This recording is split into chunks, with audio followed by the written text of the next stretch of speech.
지난 시간에 복음으로 말미암아 유대인과 함께 상속자된 이방인은 교회의 하나됨을 힘쓰고 그리고 성령의 새롭게 하심으로 썩어져가는 구습이라는 옛사람의 옷을 벗어버리고 그리고 의와 진리의 그 거룩함으로 새 옷을 입어야 한다고 말씀을 나누었습니다. 오늘은 우리가 왜 의와 진리의 거룩함으로 새 옷을 입어야 하는지 그 거룩함의 이유에 대해서 말씀을 나누려고 합니다.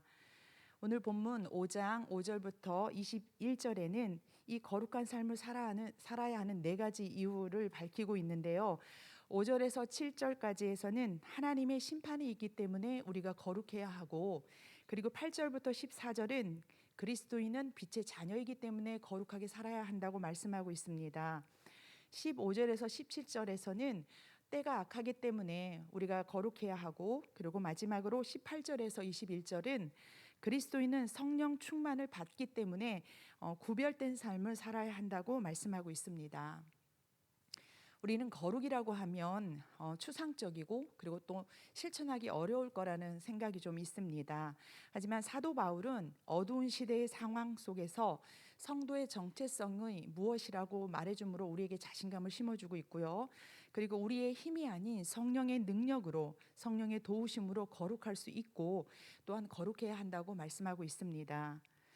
첫 번째, 성도가 거룩해야 할 이유는 하나님의 심판이 확실하기 때문입니다. 우리 5장 5절에서 7절을 읽을 텐데, 제가 5절을, 성도님들 6절 7절은 우리 함께 읽도록 하겠습니다. 너희도 정녕 이것을 알거니와 음행하는 자나 더러운 자나 탐하는 자 곧 우상 숭배자는 다 그리스도와 하나님의 나라에서 기업을 얻지 못하리니.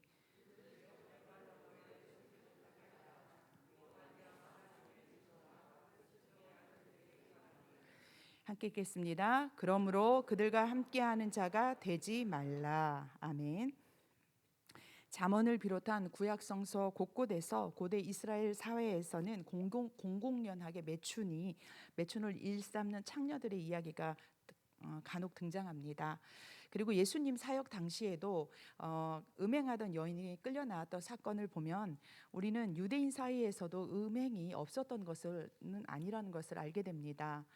그러나 이 1세기 팔레스타인을 뒤덮고 있던 이 헬라 문화와 그리고 로마 제국의 이방 풍속, 그리고 이교도들의 그 음행의 정도는 굉장히 심했습니다. 성전의 어떤 신전에서의 매춘 행위가 그 신과 인간을 중개한다라는 그런 신성한 것으로 그렇게 여겨졌기 때문에 기독교인들의 호기심을 자극하고 또 유혹에 넘어가는 그런 일들이 많았습니다. 이에 사도 바울이나 또한 베드로, 또 요한 같은 예수님의 이 제자들, 사도들이 이러한 부도덕한 그 세상에서 살아야 하는 기독교인들에게 음행은 더러운 것이고 그리고 우상 숭배임을 외치지 않을 수 없었습니다. 오랫동안 보아왔고 또 그리스도를 영접하기 전에 또 그렇게 또 살아왔던 옛사람의 문화가 죄임을 알려주고 그리고 거기서 떠날 것을 선포하지 않을 수 없었다는 것입니다. 고린도전서 6장 12절에서 20절을 보면은 왜 그리스도인이 부도덕한 행동을 하면 안 되는지 이유에 대해서 자세히 말씀하고 있는데요. 우리의 몸은 하나님이 창조하셨고 그리고 우리의 몸은 그리스도께 속해 있다는 것입니다. 그리고 성령께서 내주하는 곳이 우리의 몸이기 때문에 음행으로 자기 스스로 우리의 몸을 더럽히지 말아라, 죄짓지 말아라고 그렇게 가르치고 있습니다. 음행을 탐하는 자들은 우상 숭배자들입니다. 그들은 하나님의 말씀에 불순종한 자들이고 결국은 하나님 나라에 들어갈 수 없다는 결론입니다. 초대교회 성도들은 죽음을 각오하고 예수 그리스도를 영접한 사람들입니다.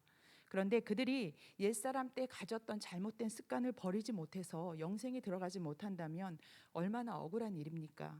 아무리 다른 말씀을 다 잘 지켜내도 이 음란이 죄라는 것을 알면서 끊어내지 못하면 천국에 들어가지 못하는 것입니다.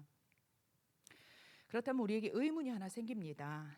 단 한 번의 부도덕한 생각이나 그런 말이나 행동만 해도 하나님 나라에 들어갈 수 없는 것일까요?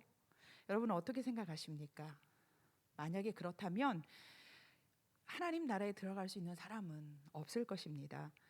비록 우리의 연약함으로 그러한 죄를 범하더라도 부끄러운 마음으로 하나님께 회개하는 사람은 용서를 받습니다.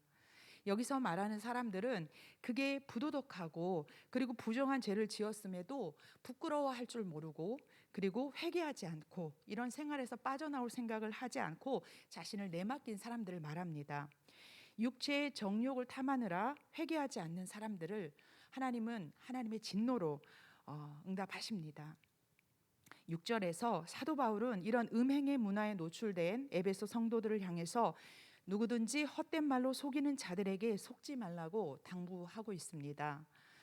당시 그 영지주의 이단이라고 있었는데요. 그들은 육체는 악하고 그리고 영은 고기에서 이 육체로 짓는 죄는 영과는 아무 상관이 없다라면서 사람들을 현혹했습니다.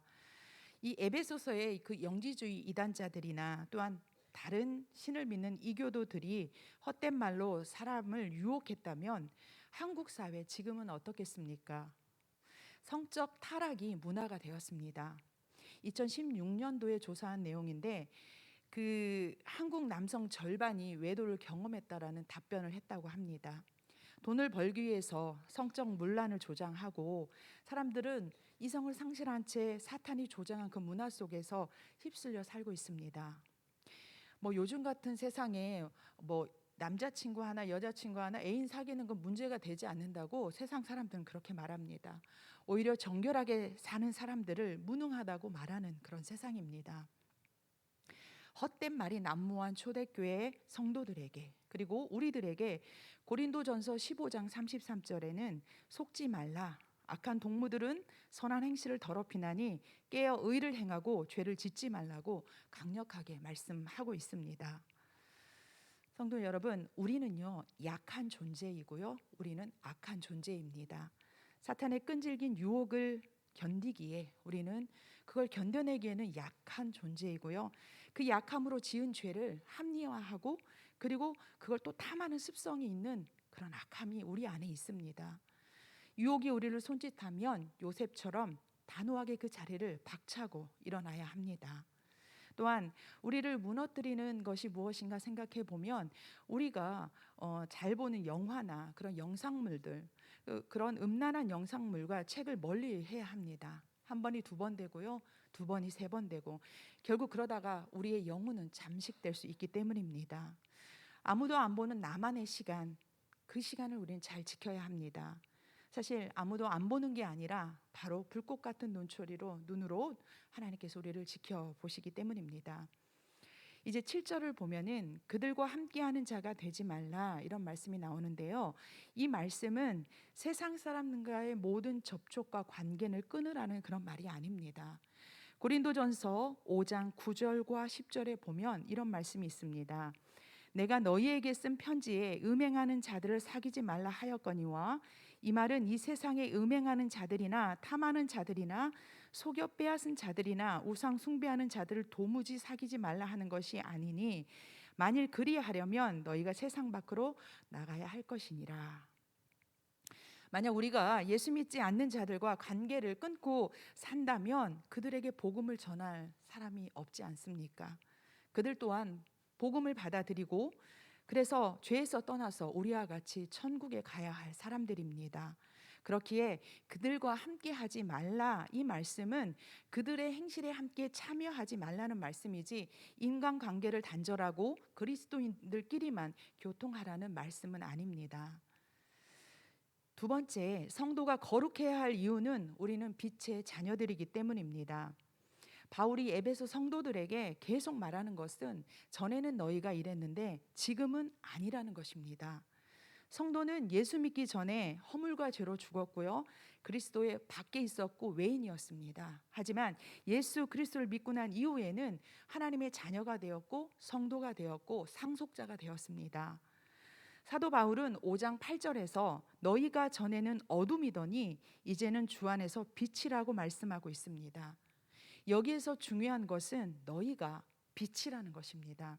우리가 예수 그리스도나 빛 안에 있다는 게 아니고 우리가 빛 그 자체라고 말씀하고 있다는 것입니다. 예수님은 요한복음 8장 12절에 나는 세상의 빛이니 나를 따르는 자는 어둠에 다니지 아니하고 생명의 빛을 얻으리라 라고 말씀하셨고요. 요한복음 12장 36절에 너희에게 아직 빛이 있을 동안에 빛을 믿으라. 그리하면 빛의 아들이 되리라고 말씀하셨습니다. 성도 여러분, 세상의 빛이신 예수 그리스도를 믿으면 우리도 예수님과 같이 빛이 됩니다. 빛의 자녀는 빛의 자녀는 빛의 자녀처럼 행해야 하고, 이 행함은 바로 열매를 맺게 되는데, 그래서 우리는 빛의 열매를 맺게 되는 것입니다. 사도 바울은 에베소서 5장 9절에서 이 착함과 의로움과 진실함이 빛의 열매라고 말씀하고 있습니다. 여러분은 그 착하다라고 하면 무슨 생각이 드십니까? 누군가 그 사람 어때? 라고 물어볼 때 그 사람 착해 이렇게 말하면 우리는 그 사람은 다른 장점이 없는가 보다, 착한 것밖에 없나 보다, 이런 생각하기 쉽고요. 그리고 착한 사람 보면 너무 답답하다, 착하기만 하면 주변 사람이 힘들다. 이건 제가 갖고 있었던 생각이기도 합니다. 그 에베소서에서 말하는 이 착함을 갈라디아에서는 양선이라고 표현하고 있습니다.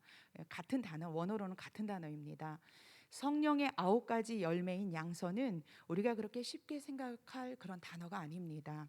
성령 충만해야 맺을 수 있고요. 그리고 빛의 자녀가 되어야 맺을 수 있는 게 바로 착함입니다. 성도님, 왠지 저는 착해야 할 것 같지 않습니까? 이름이 양선숙이라서. 저희 아버지가 착하고 맑게 살라고 해서 선숙이라는 이름을 지어주셨는데요. 거기에 양이라는 이 성까지 붙으니까 한없이 착해야 할 것 같은, 그런 교회를 다니고 나서 그런 생각을 했습니다. 그럼 이 착하다는 것은 어떤 것을 말하는 걸까요? 사도행전 11장에 보면은 바나바는 착한 사람이요 성령과 믿음이 충만한 사람이다 라고 바나바를 소개하고 있는데요. 이 바나바의 모습을 통해서 성경이 말하는 착함을 잠시 우리가 함께 나눠보려고 합니다. 바나바는 그 예루살렘 교회에서 가난한 사람과 물건을 같이 나눠 쓰도록 제일 먼저 자기의 재산을 팔아서 교회에 바친 사람이에요. 그리고요, 회심한 바울을 모든 사람들이 다 반대할 때 그 사람이 바울이 교회를 위해서 일할 수 있도록 보증하고 나선 사람이 바나바입니다. 그리고 나중에 이 바울이 안디옥에서 사역할 때 자신이 다소에 가서 직접 이 바울을 데려와서 같이 안디옥에서 사역을 하고요. 전도 여행을 가서는 그 당시로는 바나바가 더 유명한 사람이었는데 그럼에도 불구하고 바울에게 모든 자리를 내어주고 자신은 조용히 그렇게 일했던 사람입니다. 자신의 재산보다 나의 이익보다 가난한 사람을 긍휼히 여겼던 사람, 그게 바로 바나바였고요.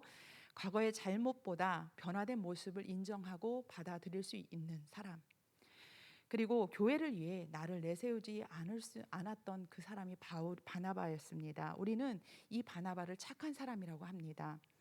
여기 계신 성도님들 모두가 바나바처럼 착한 사람 되시기를 바랍니다. 다음은 의로움의 열매입니다. 빛의 두 번째 열매가 의로움인데요. 의로움이란 불의를 버리고 하나님의 공의를 실천하는 것을 말합니다. 사실 의롭다라는 것은 굉장히 큰 말이기 때문에 어떻게 말씀을 나눌까 하다가 제가 한정해서 드리는 말씀은 이렇습니다. 불의를 버리고 하나님의 공의를 실천하는 것. 구약 17권의 예언서를 보면은 북이스라엘과 남유다를 향한 하나님의 진노의 말씀이 많이 기록되어 있습니다. 이스라엘이 멸망한 이유는 우상 숭배와 불의입니다. 하나님을 버리고 이방신을 섬긴 것과 그리고 가난한 이웃을 돌보지 않고 오히려 그들을 착취하고 짓밟았던 이 불의에 대해서 하나님이 진노하셨습니다.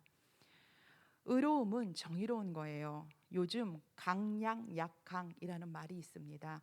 강한 자에게 약하고 약한 자에게 강한 사람을 말합니다. 강한 사람 앞에서는 한없이 낮아져서 아부하고, 그렇지만 약한 사람에게는 군림하는 사람을 말합니다. 사실 이렇게 사는 게 편하지요. 그런데요, 우리가 다른 건 몰라도 약한 사람을 긍휼히 여기고 불쌍히 여기지 못하고 못 살게 구는 것은 불이라는 것을 우리는 압니다. 하나님은 약한 나를 그리고 여러분을 긍휼히 여기셔서 우리를 이렇게 회복시키신 분이 바로 우리 하나님이십니다. 바로 의로우신 우리 하나님이십니다. 그렇기에 우리도 의롭게 살아야 하고 우리의 의로움이 이 세상 가운데에 드러나야 합니다. 빛의 열매 세 번째는 진실함입니다. 진실이라는 이 원어는요, 이 글씨는 진리라는 뜻도 같이 갖고 있습니다. 예수님은 나는 길이요 진리요 생명이라고 말씀하셨습니다. 진리이신 예수님을 말할 때 우리는 진실하지 않을 수 없습니다. 진리를 말하기 위해서 거짓을 말할 수는 없습니다. 성도는 진리이신 예수님을 믿기 때문에 항상 진실해야 합니다. 어떤 불이익 앞에서도 우리는 진실하고 정직해야 합니다. 명예나 재물의 이익은 잠깐이지만 진실함이 주는 유익은 영원하고 또한 하나님이 기뻐하시기 때문입니다. 영국 격언에 이런 말이 있습니다. 하루가 행복하려면 이발소에 가고 일주일이 행복하려면 결혼을 하고, 결혼이 일주일밖에 안 된답니다. 그리고 한 달이 행복하려면 말을 사고 1년이 행복하려면 집을 사라. 하지만 평생 행복하려면 정직하게 살아라. 이런 말이 있습니다. 독일의 작가인 리히텐베르크는 또 이런 말을 했습니다. 오래가는 행복은 정직한 것에서만 발견할 수 있다. 우리는 이런 빛의 열매들로 하나님을 기쁘시게 해야 합니다. 나로 인해서 하나님이 웃으신다면, 내가 하나님께 기쁨을 드릴 수 있다면 생각만 해도 기분 좋은 일 아니겠습니까?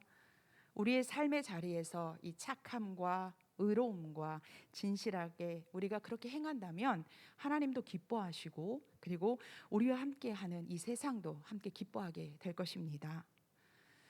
성도 여러분, 이 빛의 속성은 드러난다라는 거예요. 빛을 밖으로 드러나지 않도록 감출 수 있는 사람은 없습니다. 아무리 숨겨도 숨길 수 없는 것이 빛입니다. 그렇다면 빛인 우리가 이 어둠 속, 이 세상 가운데 들어가면 사람들의 어두움은 드러나게 될 것입니다. 어둠끼리만 모여 있으면 그게 어둠인지 죄인지 알지 못하지만 그곳에 한 줄기 빛이 들어간다면 모든 게 선명하게 드러나게 될 것입니다. 하나님 나라의 의와 그리고 의로움과 그리고 진실됨과 그리고 선함이 비춰질 때 그들이 행했던 음행이 얼마나 더러운 것이고 그리고 탐욕이 죄인지 그들도 알게 될 것입니다. 11절에 보면은 너희는 열매 없는 어둠의 일에 참여하지 말고 도리어 책망하라라는 말씀 중에 이 책망하라라는 이 단어가요. 이 말이 드러내라라는 뜻입니다. 어둠의 일을 함께 하지 않되 우리의 빛된 행실로 인해 어둠의 일을 드러내라는 말씀입니다. 그런데 이게 더 어렵잖아요. 안 믿는 사람과 차라리 손절하고 살면, 그리고 나만 거룩하게 살면은 이게 더 쉬울 텐데, 하지만 우리는 예수님께서 세상의 빛이라고 말씀하셨어요. 우리가 있어야 할 곳은 세상입니다. 우리가 세상 속에 거해야 어두운 세상 속에 거하는 빛이야말로 더 밝게 빛나는 것입니다. 사랑하는 성도 여러분, 사도 바울은요 우리에게 명령하고 있습니다. 잠자는 자여 깨어서 죽은 자들 가운데서 일어나라. 그리스도께서 너에게 비추시리라. 우리는 잠에서 깨어 일어나서 빛을 비추어야 합니다. 그리스도 안에 있기 때문에 우리가 빛이 될 수 있는 것이고, 그리고 그리스도께서 우리를 비춰주시기 때문에 우리는 빛으로서의 역할을 감당할 수 있습니다. 달은요 스스로 빛을 낼 수 없습니다. 이 찬란한 태양빛을 받아서 반사해서 달빛이 드러나는 것입니다. 그런 것처럼 우리도 우리 스스로는 빛이 될 수도 없고요, 빛을 낼 수도 없습니다. 하지만 예수 그리스도로 인하여서 그리고 예수님의 그 빛을 받아서 빛이 되는 것이므로 우리는 빛이 된다라는 것에 두려워할 필요가 없습니다. 미국의 기독교 영성학자인 달라스 윌라드가 이런 말을 했습니다.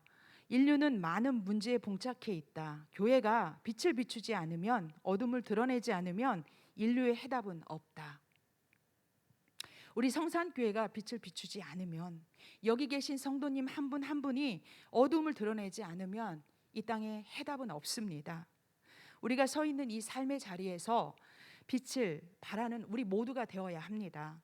착함과 의로움과 진실함의 열매로 우리의 자리를 환히 비추는 저와 여러분 되시기를 바랍니다. 이제 세 번째로 성도가 거룩해야 하는 이유는 지금 우리가 살아가고 있는 때가 악하기 때문입니다. 5장 우리 15절에서 17절을 교독하도록 하겠는데요. 제가 15절을 여러분이 16절, 17절은 우리 함께 읽도록 하겠습니다. 그런즉 너희가 어떻게 행할지를 자세히 주의하여 지혜 없는 자 같이 하지 말고 오직 지혜 있는 자 같이 하여. 함께 읽겠습니다. 그러므로 어리석은 자가 되지 말고 오직 주의 뜻이 무엇인가 이해하라. 아멘. 세월을 아끼라 때가 악하니라. 너무 유명한 말씀이지요. 악한 세상에서 세월을 아끼는 게 지혜입니다. 세월이라는 이 말은 시간이라는 말인데요. 카이로스라는 단어입니다. 시간에는 또 크로노스라는 그런 단어도 있는데요. 이 크로노스는 누구에게나 주어지는 시간이에요. 오늘 우리에게는 24시간이라는 똑같은 시간이 주어졌습니다. 이게 크로노스예요. 그런데요, 어떤 분에게는 오늘 하루가 인생의 기회가 될 만한 그런 시간을 보내신 분도 계실 거예요. 그분은 카이로스의 시간을 사신 겁니다. 이 16절에 때가 악하다의 때는 예수님이 우리를 구원해 주신 구속사적 의미가 있고요. 그리고 종말론적인 그런 의미가 있습니다. 여러분과 제가 살고 있는 오늘은요, 그냥 주어진 시간이 아닙니다. 우리가 살고 있는 이 오늘은요, 하나님이 이 땅을 창조하셨을 때 인간에게 주어진 그 시간도 같이 포함되는데 이때의 시간은 의미 있는 시간입니다. 하나님을 영화롭게 하고 그리고 세상을 복되게 하는 가치 있는 시간이었습니다. 그런데 인류의 타락과 함께 우리가 죄를 지음으로 인해서 타락하면서 이 가치 있었던 이 시간도 함께 악한 영에게 빼앗기게 된 것입니다. 예수님이 그 십자가의 그 구속으로 인해서 우리의 영혼뿐만 회복된 게 아니고 이 빼앗겼던 시간도 같이 회복이 될 수, 우리가 되찾을 수 있게 되었습니다. 그러나 아직 이 세상은 공중 권세 잡은 자들의 그 세력하에 있기 때문에 우리는 여전히 악한 때를 살고 있습니다. 우리는 우리에게 주어진 시간을 아끼며 살아야 됩니다.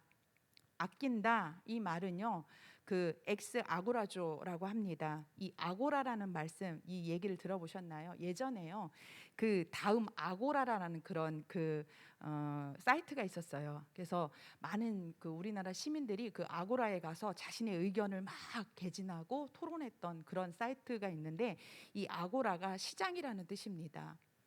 그래서 이 엑스 아고라조, 아껴라 이 말은 시장에서 사온다 이런 뜻이 있습니다.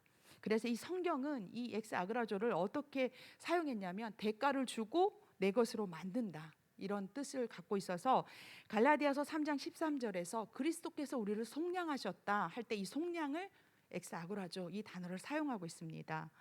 우리는요, 이 그리스도의 핏값으로 사온 시간, 바로 그 시간도 예수님의 그 구속의 은혜가 있는 겁니다. 이 시간을 우리는 아껴야 합니다. 잠자고 눈을 뜨니까 주어진 그냥 당연한 하루가 아닙니다. 그래서 내 마음대로 살아도 되는 그런 시간이 아닙니다. 오늘 우리에게 주어진 이 24시간은 그리스도께서 커다란 대가를 치르고 우리에게 주신 것입니다. 그런데요, 이 24시간 우리 하루라는 시간을 살아갈 때 그저 핑크빛처럼 이렇게 평탄한 하루가 아니라는 겁니다. 성경은요, 이 우리가 사는 이 하루, 오늘 이때가 마지막 때라는 거예요. 우리가 사는 세상은 우리에게 주어진 이 때는 더럽고 그리고 누추하고 위험하고 그리고 어둠으로 가득 찬 때라는 것입니다. 그렇기에 5장 15절 말씀처럼 우리가 어떻게 행할지 자세히 주의하며 살아야 합니다.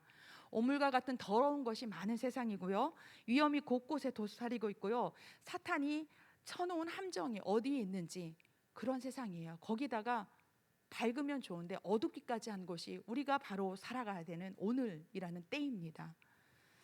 성도 여러분, 언제 무엇을 밟을지 몰라요. 그리고 함정에 빠질지 모르는 이 어둡고 험한 세상을 걸어가야 하는 우리들은 눈을 부릅뜨고 살펴봐야 합니다. 한 걸음 한 걸음 신중하고 조심스럽게 걸어가야 하는 것입니다. 이게 어둠의 세상을 살아가는 성도들의 지혜로운 삶의 모습입니다. 이제 마지막으로 네 번째 성도가 거룩하게 살아야 할 이유는 성령 충만을 받기 때문에 우리는 거룩하게 살아야 합니다. 만약 성령께서 우리와 함께하지 않는다면 우리는 거룩하게 살 수 없습니다. 성령께서 우리에게 충만하게 역사하시기 때문에 이 어두운 세상에서도 우리는 성결하게 살아갈 수 있습니다. 이제 18절부터 21절을 교독할 텐데요. 제가 18절을 먼저 읽도록 하겠습니다. 술 취하지 말라. 이는 방탕한 것이니 오직 성령으로 충만함을 받으라.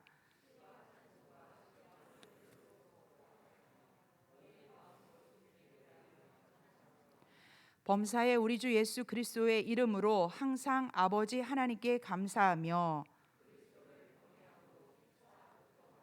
아멘. 사도 바울은 술 취함과 성령 충만한 것을 비교하고 있는데요. 이 두 상태는 언뜻 보면 비슷합니다. 한나가 성전에서 기도할 때 엘리 제사장이 왜 술에 취했냐고 말했고요. 그리고 오순절 마가의 다락방에 성령이 임했을 때 어떤 사람들이 새술에 취했다고 하면서 조롱했던 일을 보면 이 술 취함과 성령의 충만함은 비슷해 보입니다. 그러나 술에 취하면 자기 통제력을 잃게 되고요. 하지만 성령에 충만하게 되면 절제력을 잃어버리는 게 아니고요. 오히려 절제력을 얻게 됩니다. 현상은 비슷할지 모르지만 열매는 극과 극입니다. 술 취함은 방종을, 그리고 성령 충만은 절제를 낳게 됩니다. 그리스도인들이 술을 먹어도 된다고 말하는 사람들은 이 에베소서 5장 18절 말씀을 들면서 먹긴 먹는데 취하지 않으면 된다라는 그런 궤변을 그렇게 늘어놓습니다. 하지만 술은요, 절제력을 잃게 하고 그리고 방탕하게 합니다. 이성을 잃은 채 해서는 안 될 말을 하게 하고 해서는 안 될 행동을 하게 함으로 우리를 죄 가운데 이끌기 때문에 술 취하지 말아야 합니다. 헬라 시대는 그 술에 취한 사회였고요. 술에 관대한 사회였습니다. 헬라 사람들은 그 술의 신이 디오니소스인데 이 디오니소스를 숭배할 때 이 영감을 충만하게 하기 위해서 술에 취했다고 합니다.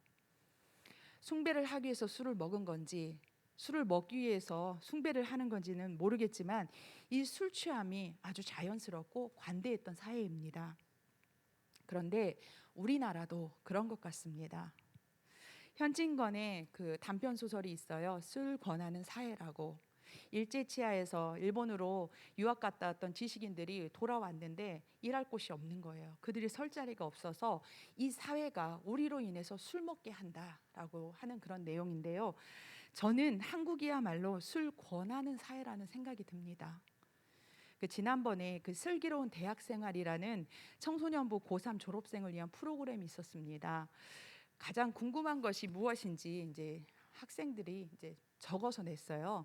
근데 청소년들이 그 걱정 첫 번째가 뭐냐면 대학교에 들어가면 술을 먹어야 하는지, 그렇다면 이 거절한다면 어떻게 거절해야 하는지, 이게 질문이었습니다. 근데 아이러니하게 그 질문을 다 받은 사람들이 다 목회자였다는 거예요. 어찌됐든 이 대학교에 진학하는 학생들이나 그리고 사회 초년생들의 첫째 고민이 이 술 문화에서 어떻게 살아남느냐는 것입니다.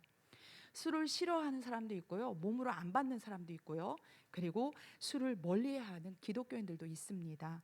술은 기호식품이기 때문에 안 먹는다고 하면 이걸 존중해 줘야 되잖아요. 그런데 억지로 먹이는 게 하나의 관례가 되어 버렸습니다. 그리고 한국 사회는요, 이 술로 인해서 조금 잘못하면은 큰 실수를 해도, 큰 잘못을 해도 술 먹고 한 건데 한번 다 이게 용납이 되는 그런 사회입니다. 술 권하는 사회, 술에 관대한 사회에서 사는 우리들에게 사도 바울은 술 취하지 말라, 이는 방탕한 것이니 오직 성령의 충만을 받으라라고 명령합니다. 사랑하는 성도 여러분, 술은 사람을 비인격적으로 만들어 버립니다. 그러나 성령은 우리를 더욱더 인격적으로 만들어주고 더 나아가서 그리스도를 닮게 만들어 줍니다. 방탕한 것에서 벗어나서 성령의 충만함 가운데 거하시기 바랍니다. 5장 19절에서 21절 이 마지막인데요. 여기는 성령 충만하게 되면 나타나는 모습을 소개하고 있습니다. 성령이 충만하면요, 하나님을 찬양하게 됩니다. 그리고요, 성도와 성도가 서로 화답하며 노래하게 됩니다. 자, 그리고 성령이 우리 안에 가득하면 우리는요, 어떤 일을 만나도 하나님 앞에 감사하는 모습을 보이게 되죠. 그리고 인간 관계의 맺음에 있어서도 서로 복종하게, 사랑으로 복종하게 됩니다. 이 말씀을 읽다 보니까 이 모습이 바로 금요 기도에 모인 바로 우리의 모습 아닌가 하는 생각이 듭니다. 이 시간 성령께서 우리 안에 임재하심으로 오늘 우리도 함께 모여서 하나님을 찬양했고요, 신령한 노래로 서로가 서로를 화답했습니다. 여기에서 하나님을 찬양하고 하나님께 감사하는 것은 수직적인 것이고요, 그리고 서로가 서로 화답하고 또 서로에게 복종하는 것, 피차 복종하는 것은 수평적인 것이라 말할 수 있습니다. 우리가요, 성령 충만하면 먼저는 하나님과의 관계가 올바르게 됩니다. 은혜로 충만하게 되고요, 그리고 성령 충만해지면 성도와 성도끼리, 우리와 이웃끼리 사랑을 맺으며 살아갈 수 있게 됩니다. 우리가 하나님의 자녀로 구원받은 일은 예수 그리스도를 영접한 거, 그때 한 번의 사건으로 우리는 하나님의 자녀가 되어 어려운 말로 칭의를 받았다고 합니다. 그런데요, 성령 충만은 매일매일 오늘도 계속되어야 합니다. 우리가 특별 새벽 기도에 한 번 와서 받은 은혜로 우리가 계속 충만할 수 없지 않습니까? 우리가 부흥회에서 받은 은혜는 며칠이면 다 소진됩니다. 그래서 우리는 매일매일 성령 충만을 위해서 예배의 자리, 기도의 자리, 말씀의 자리를 떠나서는 안 됩니다. 경건의 훈련만이 우리에게 성령 충만의 기쁨을 가져다 줄 수 있기 때문입니다. 성도 여러분, 오늘 우리는 성도가 왜 거룩하게 그리고 정결하게 살아야 하는지에 대해서 말씀을 나누었습니다.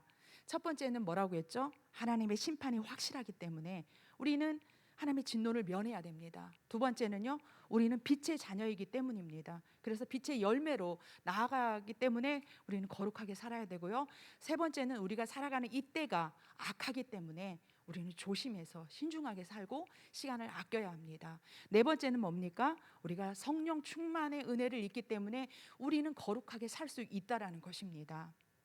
하나님은 절대로 연약한 우리 혼자서 거룩하게 살아봐 라고 말씀하지 않으십니다. 우리에게 예수님을 보내주셔서 구원을 이루셨고요, 또다시 성령을 보내셔서 그리고 우리에게 정결하고 거룩한 삶을 살라고 말씀하셨습니다. 교회는 정결해야 합니다. 그리고 거룩해야 합니다. 세상과 구별된 교회의 모습을 통해 하나님은 어둠으로 혼탁한 세상을 구원하실 것입니다. 바로 우리 성산교회가 이 거룩함을 이루고 또한 어두운 세상 가운데 빛으로서의 역할을 감당하기를 위해 오늘 우리는 함께 모여서 합심하여 기도하기를 바랍니다.